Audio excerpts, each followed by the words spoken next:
اعرف ازاي ان ابني او بنتي عندهم ما يسمى عسر قراءة؟ عسر القراءة، الولاد اللي عندها عسر قراءة اول حاجة معظمهم بيكون عندهم مشكلة اولية في تحديد الاتجاهات.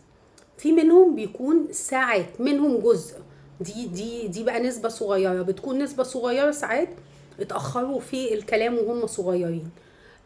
حاجة كمان ان هو ما بيعرفش قوي يجيب الكلمات اللي هي على نفس الوزن.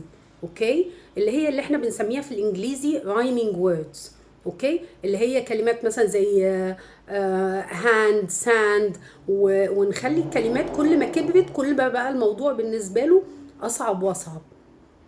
حاجة مهمة جدا كمان في عسر تحدد لنا عسر القراءة، وهي موجودة في almost 99% من الولاد اللي عندها عسر قراءة، انه مفيش سبب يخلي الطالب ده ما يعرفش يقرا. يعني ايه؟ الولد ده او البنت دي مميزة في كل حاجة.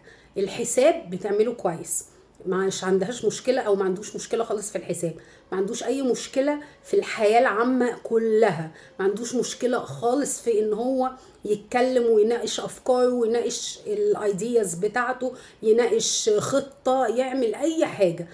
المشكلة بتظهر فين؟ اول ما نجيب كتاب او نجيب حاجة تقرأ بيكون في مشكلة فجأة مفاجئة، يعني unexpected زي ما بيقولوا، ما بنكونش خالص شايفين لها سبب. وبالتالي ناس كتير قوي بتقول ان الولد او البنت دي بيتدلعوا، لكن في الحقيقة بيكون عندهم عسر قراءة.